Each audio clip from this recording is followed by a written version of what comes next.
Hello. Hey Alyssa, how's it going? Hey, good. How are I'm you? good, thank you. Thank you so much for doing this. Appreciate you Oh taking my the gosh, time. thanks for having me. I'm happy to be here. Absolutely, and congrats on the new single. It's like so Thank exciting. I've been watching you. your Instagram page. There's so many people posting Oh my about God. it. It's crazy. I'm just like I've been up since 5 a.m. this morning because it was like it was midnight in Nashville and the song was out. So I was like, oh my God, I have to be. But I just made New Music Friday, which is crazy on Spotify. I mean, this is just it's a major day for me. So thanks so much. That's awesome. And welcome back to the UK as well, because I know you spent a lot of time over here, so it must feel good to be Yes. back. Thank you. I love it here so much. It's wonderful to be back. Yeah. Well, tell us about this new single. It had its first play on Radio 2 last night. It's doing Oh my incredibly well already. So tell us about what it means to you and your sort of personal journey. Oh man, New Wings was born last year from a Zoom write with my friend Tog Salter. He's an amazing producer and songwriter, and it was the first time we had ever met, actually. And I had really been going through a time of inward soul searching and transformation, and I had lost a lot of things in my life that I thought were pretty stable. My band had broken up, we had lost our record deal, the pandemic happened, we lost all of our shows. Like it was a major year of loss.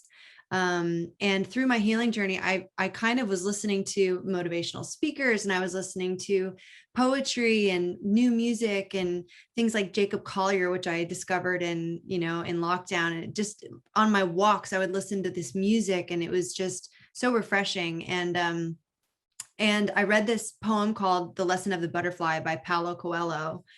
And it just really spoke to me. It kind of talks about how, there's a butterfly in a cocoon on a branch, and this guy's walking past it and he sees it struggling to get through the cocoon. And after watching it for quite a while, he feels really bad for this butterfly, and so he gets a pair of scissors and he's like, I'm going to help the butterfly and cut open this cocoon. And by doing that, he unfortunately cuts the process of this pivotal process that the butterfly is going through, which is, you know going through that cocoon. Is the struggle of it is what strengthens the butterfly's wings. So unfortunately, that butterfly falls to the ground and it's not able to use its wings. And so the whole point of the story is talking to struggles and realizing that the struggles that we face, the losses that we face, they're all our springboard for the strength in our new wings. And that just really spoke to me. And when Togs and I started writing this song, it was written in like a couple hours, written and recorded in a couple hours in both of our studios. And so I just knew it was a really special song for me, especially coming back as a solo artist. And I wanted to fill people and listeners around the world with hope and just kind of inspire people, because this helped heal me writing it. Well, tell us about the creative process of working on Zoom, because I know some people love it, some people hate it. Like, is it Yeah. difficult to get that creativity flowing, do you feel, or is it a good process? Yeah. I mean, it was super strange at first because you're so used to being in a room with people. And like my whole life I've been co-writing in Nashville, and like being in a room and you really vibe off of each other's energy. But there's something about Zoom which is kind of cool, because if you're nervous about it, it's like we're not in person. So Mm. it's like we have a little bit of an advantage here, getting to know each other through a screen and kind of being our true selves, which is kind of cool. But sometimes it's a little tough. You kind of like, if you bring in a new idea and you can't really hear, the delay can screw it up. But in this case, it worked out great Yeah, because yeah. Togs had brought in the track and I was inspired and we just wrote to Yeah, it. that's awesome. And you spoke about the whole butterfly story there as well. Tell us about the cover art for this single, because it wins the award for the best cover art out there. I'm just going to say that. Oh my God, thank you so much. So I through like basically just last year, I was really into mixed media art. I just thought it was so beautiful, and how people were layering photos with collage artwork and painting. And my friend Oliver Halfin, who took the picture on the cover, which actually we took in Ashstead here in Surrey, Oh, okay. and this beautiful big field. And Ollie introduced me to this guy called Ben Ricks, and he's an amazing artist from the UK. So he did the cover art, and I kind of sent him a Pinterest and was like, I want it to feel magical and whimsical, but also authentic. And I feel like he really captured it. Yeah, it's beautiful. And Thanks. tell us about this hashtag My Butterfly story that you're going to be doing as well, because I feel like that's going to bring out some like really cool stories from the fans. Yeah, so Instagram has been like my one of my favorite places to connect with my fans. And through the pandemic, a lot of them were reaching out to me just saying that, the music was helping them in some way. And that's really the reason I do this, honestly.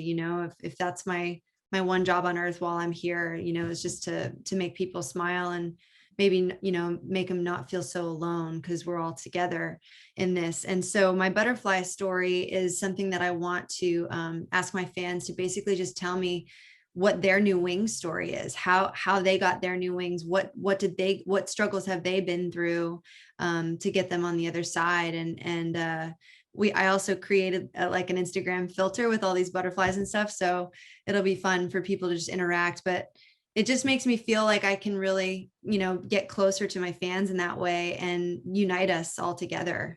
That's really cool. So, what's the plan for new music going forward? Have you got like stuff in the can that's ready to go? Have you got an EP album coming? What's the plan? I do. I at the end of last year, I was like, oh wow, I think I've written an album.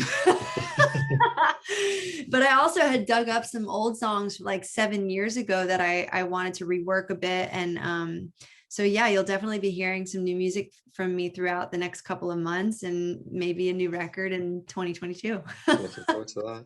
And I know you filmed a live set last year as well, didn't you, in Liverpool Yeah. with a load of new stuff. So, what can we expect from that, and when can we expect to see some stuff from that? So this is so crazy. So I went to college at LIPA and in Liverpool, and it was some of the best 3 years of my life. I mean, I had so much fun and made some of the best friends I've ever had, and still to this day are my friends. And one of my friends works at AdLib, and they were during the pandemic. It was right before lockdown happened in the UK, and I came over to see everybody from college because I was like, you know what, if I can come over and quarantine and then just get to see my mates, that would be so wonderful, because it's been like 5 years since I've not had any shows or anything, you know what I mean? And so I came over and I didn't even bring my guitar. I kind of was like, I just want to enjoy, see everybody, maybe do music, we'll see what happens. And then I ended up making so much music while I was in town. And my friends at AdLib asked me if I wanted to record these videos. And they turned their warehouse into this amazing filming Oh, it looked facility for. amazing. The set was incredible. Yeah, I'm so excited about it. And so they gave me the opportunity to do my whole new record with a band. And so I teamed up with Joel Pete from the band Lawson, and he recommended some amazing musicians, and we all got together and we did this show basically. And it was like it was the closest thing to a live show that we'd done all year. So it's very exciting. So I'll be releasing that live video of New Wings on the 21st of July. I'm really excited Forward about to it. that. And you mentioned the Lawson guys there. I know you wrote 3 songs on their new album, didn't you? And Yeah. also featured on Killing Me as well. So tell us about working with those guys and kind of why you feel like your music kind of fits with them. Well, I met Lawson like 7 years ago through John Fields, a music producer, and he was in Nashville with the band, and they needed background vocals on their record. And so John called me and he was like, "There's this guy Andy. He's from Liverpool. I feel like you guys are going to be really good friends. You need to meet, and we need some background vocals. Do you want to come and sing?" And I was like, "Are you kidding me? Of course." So I went down to Blackbird. We recorded these vocals, and we've just been friends ever since. And when I came over last year, Andy said that they were writing for their new record. And so we did a little writers retreat together, and it was so much fun. And, like Joel set up his production little suite in this little cottage up by Shakespeare Land. It was so amazing. And we wrote all these songs, and Adrenaline is so much fun. It's like a dance song. And Dinosaur, we wrote about his little boy Knox. And then Killing Me was a song that was mine from 2012. It came out on a pop record of mine, and he had loved it. And so it was such an honor to have him put his vocals on it. I mean, he's a phenomenal singer, and that whole band is just lovely, lovely group of people. Yeah, that's awesome. So in terms of live dates for you as well, you're doing a couple of UK dates, aren't you? So what's the plan? Are you hoping to get some more in there, do lots of stuff while you're over here musically? Yeah, I honestly just want to play as much as I can, now that things are opening, and just to be able to play with everybody would be so much fun. And also we're looking at some festivals too. So just yeah, stay kind of in the know about it, because I think more will pop up. But there's a show on the 5th in South Bank for JBL. I'm doing the outside show. And then on the 31st of August with Julia Cole. And it looks like I might be playing a festival too. So Yeah, very cool. yeah. Look forward to hearing about that. And I know you played at Third and Lindsay last month as well, didn't you, in Nashville? How good did it feel to actually be back out there? Because it must be so Oh my frustrating. goodness, mate. It was amazing. I mean, I was really nervous because I didn't know what the response was going to be. The last time I had played a show there solo was like 5 years prior to that. And we'd done sisterhood band shows the last 5 years. And so Ron, the owner, and this is like, it's so important. Independent venues are so important to independent artists, because if the promoter or the club owner likes your music, he'll give you a shot. And so I kind of started playing there, just trying to get a following, and we started these like AB and Friends nights, and like Steven Tyler showed up one night, and it was just kind of like it's turned into this crazy thing. So when he asked me if I was ready, he was like, Alyssa, are you ready to come back? And I was like, yes, I think so. And so we played the show, and I got a whole new band, and it was fantastic, and we packed it out. I was really grateful that it felt like life was back to normal Yeah, for a that's minute. amazing. Well, Alyssa, I'm going to let you go because I know you've got a busy day, a busy release day. So Thank you. thank you so much for doing this. Really appreciate you taking the time. And yeah, best of luck with the new music. Thank you so much. I hope you'll tell me a new Wings story too on my Instagram. Absolutely. I'm looking Follow forward along. to hearing about all the stories as well. It's going to be so incredible when that Thank you starts so coming. much, mate. Well, thank you for having me, and enjoy the Absolutely. song. Anytime, Alyssa. Thank you so All right. much.